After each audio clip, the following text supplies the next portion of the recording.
when I, for the first time as a small boy, read the stories about Joseph being sold to Egypt as a slave, taken away from his family. I cried. I identified him. I imagined such a fate hit me. Now, as an older man, as a father, as a grandfather, I tend to identify more with Jacob, the patriarch. And so it is with the biblical accounts, the biblical stories. They invite readers to identify with the persons. And you may at one stage of your life identify with Joseph, another stage with Jacob. Welcome to another tidbit from the Bible, from the first book of the Bible, from Genesis. I'm Dr. Paul Peterson, and we are looking today at the first part of what is called the Joseph account in Genesis, chapters 37 to 41. And these chapters contain 3 examples of dream episodes. They contain 3 examples where Joseph is in an administrative role, and they contain 3 incidents where a rope plays a role. Joseph is Jacob's favorite son. He's spoiled. He's reporting to his father about his older brother's misdeeds. And they not only don't like him, they come to hate him. They feel he's arrogant, he's spoiled, and they probably fear that he is being set to inherit also their share of Jacob's wealth. It is this jealousy and hate is further strengthened by the fact that Joseph reports dreams in which he realizes, and they realize, that they will one day serve and bow down to Joseph. So the dramatic events of the chapter take their beginning. It happens from verse 12. Jacob sends Joseph to visit his brothers who are keeping his flocks of sheep further north in Israel, moving from Hebron to Shechem. Joseph does not find them at first and has to move even further north to Dothan, about 14 miles. And as the brothers watch Joseph approach them, they decide, let's kill him.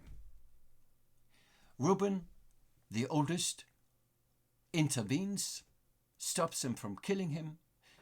As the story continues, it seems that Reuben is on another errand, and the brothers, when Joseph arrives in verse 23, tear away his rope that he has received from the father and throw him into a well.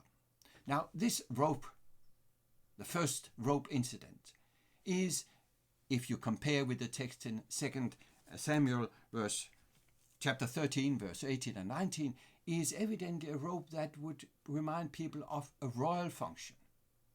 He is spoiled after all. But now it's taken away.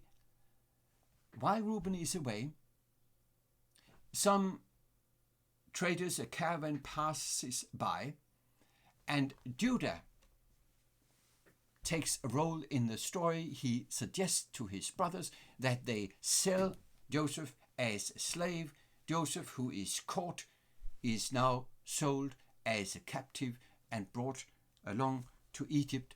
And when Reuben returns, he realizes there's nothing he can do, even though he wants to intervene. And then they move back to their father. They take the rope, dip it in blood, and pretend that this rope shows how Joseph has been killed by a wild animal. That is a conclusion also reached by the patriarch Jacob himself, and the story ends in this chapter with Jacob mourning his son. There's a clear chiastic structure in the chapter. Jacob sends his son. The brothers plan to kill him. Reuben intervenes. Joseph is made a captive. Judah intervenes. Joseph is sold as a captive. Then Reuben returns. Then they pretend that they have killed, or that Joseph has been killed, and Jacob, who sent his son away, now mourns his fate. In the middle is Judah's intervention. And the following chapter is often a surprise to many readers of Genesis, because they would ask, what is this chapter doing? There are two links from this chapter back and to the preceding and forward to the subsequent chapter. The story is quickly told. Judah's son had a wife called Tamar. The son dies, and Tamar is supposed to be taken over by the next son to take care for her. That was a custom of the time, but that doesn't happen. So Tamar is ill-treated. She pretends to be a prostitute, and Judah passes by. He goes into her. He makes her pregnant, but he is not only immoral, he's also stupid. He leaves some of his possessions there. Later they find out that Tamar is pregnant, and she's to be punished, executed. And before that happens, she sends to Judah what the man who made her pregnant had left her. In verse 25, it is said, as she was being brought out, she sent a message to her father-in-law. I am pregnant by the man who owns these, he said. And she added, see if you recognize whose seal and cord and staff these are. And Judah certainly recognized these as his own. He realizes his sin. Tamar is not punished. And here is a link back to the previous chapter. What Tamar says to Judah, see if you recognize whose seal and so on it is. In Hebrew, see closely, examine, hakena, is exactly the same expression that Judah himself and his brothers have used in the previous chapter when they brought the rope to Jacob and said in verse 22, examine it to see. So when Tamar says this to Judah, he remembers his own sin. From this moment, Judah is a changed man, and that we will see as the stories unfold in the chapters to follow.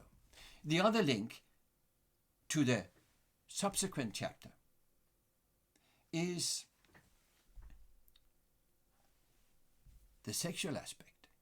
Judah, without hesitation, went into a prostitute along the way, but when Joseph, sold into Egypt, is tempted by his master Potiphar's wife for a sexual encounter, he says no. And Joseph, here in his first administrative position, is sent to prison. In the prison, however, he is given another administrative position to care for the other prisoners, and among them are two officials from the court of Pharaoh, a cupbearer and a baker. They have dreams. This is the second dream episode. And Joseph interprets their dreams. He does that well. The baker is executed, but the chief cupbearer is received back into the court with mercy by Pharaoh. And then in the following chapter 41, a little later, Pharaoh has dreams. And then the cupbearer remembers, oh, there is a man now in prison who is able to interpret dreams. And Pharaoh sends for Joseph. And then you have an interesting dialogue in verse 15, 16 in chapter 41. Pharaoh said to Joseph, I had a dream. This is the third dream event. No one can interpret it, but I have heard it is said of you that when you hear a dream, you can interpret it. Joseph replied to Pharaoh, I cannot do it, but God will give Pharaoh the answer he desires. Joseph is a true wise man. He realizes that all he has is gifts from God.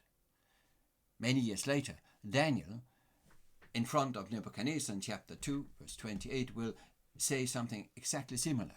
I'm not able to do it, but there is a God in heaven. He is able to do it.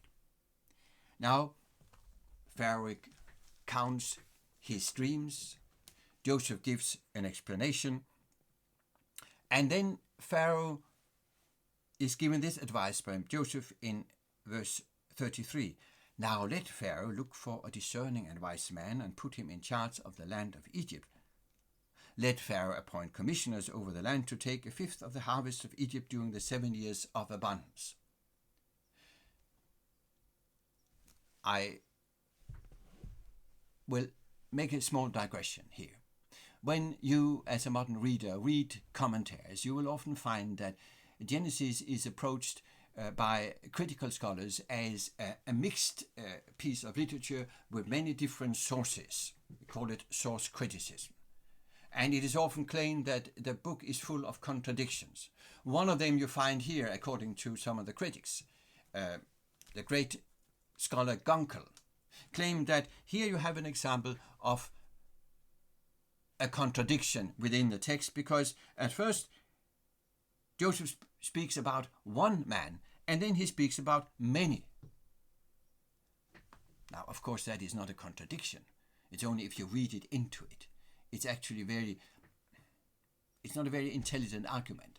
You have one man in charge and then you have other people in the various areas of Egypt who are under his surveillance.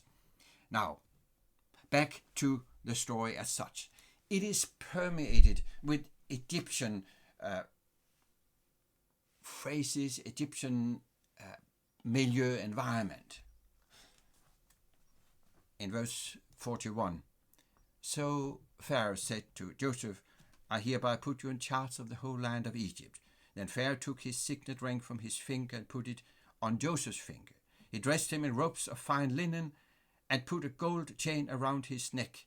He had him ride a chariot as his second in command, and men shouted before him, make way. This description you can find almost identical in reliefs in Egypt, where you see similar things: the signet ring on the finger of Pharaoh, the robe. The word that is translated in New International Version with make way, abrek, is an Egyptian word. The words for linen, shes, is an Egyptian word. And here you have the third administrative position Joseph receives after the third dream event of these chapters, and the third rope. The first two ropes were torn away from him. Now this one shows that he is elevated. The first two administrative positions he managed very well, and now he's given a third one. So the chapters move from captivity as a slave to elevation as the next in command in Egypt. And there we will leave Joseph for now, as we next time continue with the second part of the Joseph stories in Genesis. Welcome back.